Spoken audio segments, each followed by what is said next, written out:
Shalom, shalom, frères et sœurs en Christ, et bienvenue à la rhapsodie du lundi 28 mars 2022.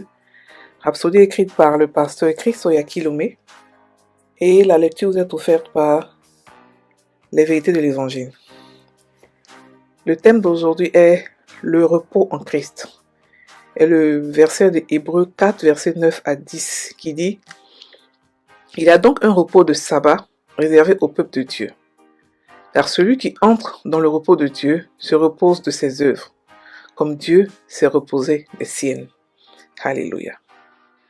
Le pasteur Christ dit: Notez la phrase soulignée ci-dessous, car celui qui entre dans le repos de Dieu. Ce repos est le repos en Christ. C'est beaucoup plus qu'un repos physique ou du corps. C'est le repos de votre âme, où vous ne luttez pas, où vous ne fournissez pas d'efforts. 2 Pierre 1, verset 3 nous dit: Comme sa divine puissance nous a donné tout ce qui contribue à la vie et à la piété. Tout ce qui est nécessaire à votre succès, à votre prospérité, à votre victoire, à votre santé et à votre grandeur est mis à votre disposition en Christ. Alors, pourquoi vous inquiéter? Vous n'avez pas à lutter dans la vie. Profitez du repos de Dieu. Alléluia. Jésus a dit dans Marc 6, verset 25, C'est pourquoi je vous dis, ne vous inquiétez pas pour votre vie, de ce que vous mangerez, ni pour votre corps, de quoi vous serez vêtus. La vie n'est-elle pas plus que la nourriture, et le corps plus que le vêtement?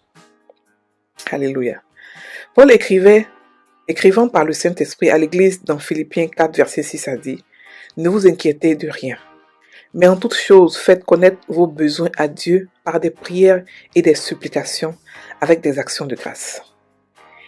Il y a plusieurs qui n'ont pas réalisé cette vérité et par conséquent ne jouissent pas d'une vie de repos absolu et de bénédiction. Dans leur travail, leurs affaires, leurs projets ou même leurs responsabilités évangéliques, ils travaillent et peinent si dur avec peu ou pas de résultats. Si cela vous décrit, ce dont vous avez besoin est un renouvellement de votre pensée. Nos luttes ne plaisent pas à Dieu. C'est pourquoi le Saint-Esprit a été envoyé pour nous aider. Dans Jean 14, verset 16, la version amplifiée, Jésus a dit: Et je demanderai au Père et il vous donnera un autre consolateur, une autre aide, avocat, intercesseur, conseiller, appui, quelqu'un qui fortifie, afin qu'il soit avec nous pour toujours. Il est ici aujourd'hui et maintenant en tant que votre aide. Vous n'êtes pas seul. Christ est en vous et avec vous. Vous ne travaillez pas et ne marchez pas seul. Vivez dans son repos. La Bible dit que nous sommes assis avec lui dans les lieux célestes. Il nous a ressuscités ensemble et nous a fait asseoir ensemble dans les lieux célestes en Jésus-Christ. Éphésiens 2, verset 6. Ce n'est pas une position de difficulté, de lutte ou de tourmente, mais c'est une position de repos, de domination, de pouvoir et d'autorité. La Bible dit que toutes les œuvres ont été achevées avant la fondation du monde. Et cela de Hébreux 4, verset 6. Maintenant, il dit: Jouissez de toutes ces choses. Vivez dans son repos, car toutes choses sont à vous. Alléluia. Fin de la rhapsodie. Aujourd'hui, le pasteur nous parle du repos que nous avons en Christ. La Bible, lorsque vous la lisez, souvent, vous avez l'impression qu'elle se contredit. Deux fois, on nous parle de repos, deux fois, on nous parle de bataille spirituelle, bataille de la foi, combat de la foi et tout ça. Mais tous nos combats se passent dans le repos. Pourquoi dans le repos? La Bible dit que nous sommes assis. Il dit qu'il nous a, dans Éphésiens 2, verset 6, il dit quoi? Il nous a ressuscités ensemble et nous a fait asseoir ensemble dans les lieux célestes en Jésus-Christ. Qui est assis et travaille dur? Dites-moi. Quel est le boulot qui se fait assis dans un repos? Quel est ce boulot-là? À part le boulot de Dieu. Ça veut dire que tous nos combats que nous croyons faire, nous voulons faire, où Dieu nous dit de faire les combats pour dire portez votre croix, les combats de la foi et tout ça, sont des combats qui se font assis, dans une position de repos, dans une position de roi. Les rois gouvernent assis. Oui, nous sommes des rois et des reines. Et nous gouvernons assis. Pourquoi est-ce que nous gouvernons dans le repos? Parce que nous avons la puissance dans notre bouche. Et quels que soient les efforts que nous faisons, notre puissance prévale. C'est-à-dire que notre puissance, c'est ce que nous faisons, c'est ce que nous disons qui est plus important de ce que nous faisons en tant que chrétiens. Voilà. Et pour ne pas qu'on souffre, pour ne pas qu'on pleure, pour ne pas qu'on gémisse, Dieu a mis à notre disposition son esprit, qui est notre aide, notre consolateur, notre avocat. Il prie pour nous au travers de nous. Il nous conseille. Il nous fortifie. Il nous aide dans tout ce qu'on fait. Il nous montre le futur. Il nous fait tout. Donc, on a une aide qui est Dieu qui est en nous. C'est-à-dire qu'on a une aide qui est illimitée, qui est en nous. Quand j'entends souvent les chrétiens parler du désert, je m'étonne de comprendre, de savoir qu'ils n'ont encore rien compris. Parce que le Nouveau Testament ne parle pas de désert. Est-ce que Paul a eu un désert? Paul a fait le choix de partir souffrir pour l'évangile. Ce n'était pas son désert, c'était un choix. Lorsque vous parlez de désert, c'est comme si c'est un moment où Dieu vous fait souffrir, Dieu vous teste pour pouvoir vous faire avancer. Non, il n'y a pas de désert en Christ. Ceux qui sont passés par ce désert, les Juifs, regardez bien, lisez bien, étudiez le pourquoi de ce désert. C'est parce qu'ils se sont plaints. C'est parce qu'ils ont marmonné, ils se sont plaints, ils ont grogné, ils se sont plaints. C'est pour cela que Dieu les a fait passer par le désert. Ils auraient dû faire 40, ils ont fait 40 ans. Pour que toute cette génération puisse partir. Et ceux qui vont venir après sont ceux-là qui vont profiter de la terre promise. Donc le désert dont vous parlez, c'est un désert qui se crée par vous-même. Par votre entêtement ou par le fait que vous plaignez beaucoup. Il y a un monsieur dans la Bible qui était malade depuis 38 ans.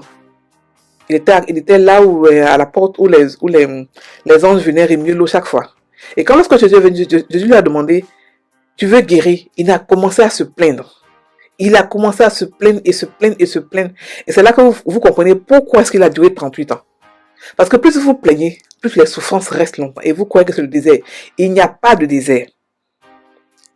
Paul n'a pas eu de désert. Ni Pierre, ni tous ceux qui sont dans la Bible n'ont pas eu de désert. Le désert c'est fait seulement pour les Juifs parce qu'ils se sont plaints. Donc on exerce, on est des rois et on marche dans le repos de Dieu. En étant assis, nous gouvernons assis. Nous ne sommes pas n'importe qui. Dieu ne va pas donner tout ça à notre disposition pour que nous puissions souffrir encore. Non, c'est faux. Donc nous régnons dans le repos de Dieu. Alléluia. Et c'est ce que le pasteur essaie de nous dire aujourd'hui, pour nous dire que nous régnons dans le repos de Christ. Voilà. Et le verset d'ouverture nous dit quoi? Il y a donc un repos de sabbat réservé au peuple de Dieu. Et nous sommes dans ce repos-là. Nous sommes dans le temps de la grâce. Et dans le temps de la grâce, c'est le repos. Nous régnons dans le repos. Donc quand la parole de Dieu nous parle de combat, c'est un combat en étant assis, un combat de repos, un combat où nous sommes déjà plus que vainqueurs, un combat assis, un combat où nous donnons des ordres avec notre bouche, un combat où nous combattons avec notre foi.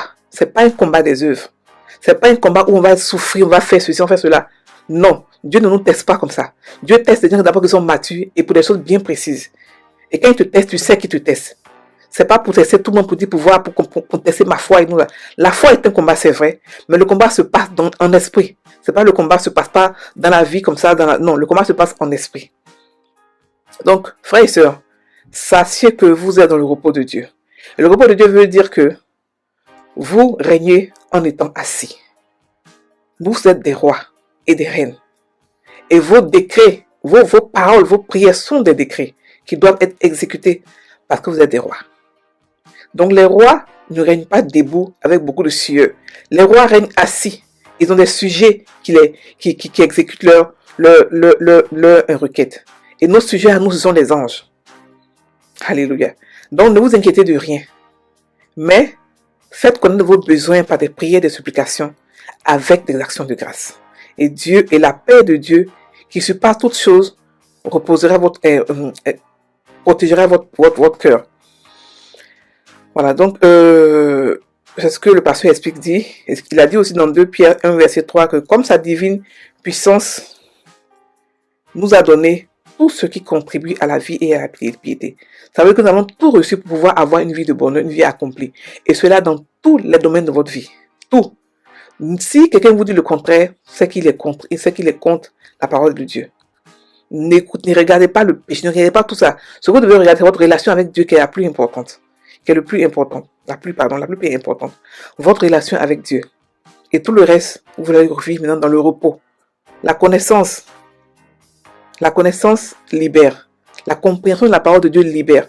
Donc, étudiez la parole de Dieu et vous saurez ce qui vous appartient, ce que vous devez faire, comment marcher avec le Saint-Esprit dans ce monde. Sans lui, en tant que chrétien, vous ne pouvez pas survivre. Vous allez vivre comme les païens et mourir de maladies et mourir des choses qui n'ont pas de sens pour vous en tant que chrétien, en tant que fils de Dieu et fils et filles de Dieu. Nous allons faire la confession. Exceller et faire des progrès dans la vie. De gloire en gloire. Sans lutter. Fait partie de mon héritage en tant que prospérité d'Abraham. Je vis perpétuellement dans le repos de Dieu. Maintenant et toujours, je marche dans sa gloire. Manifestant son amour, sa grâce et sa justice. Alléluia. Frères et sœurs en Christ, passez une très bonne journée, soyez bénis.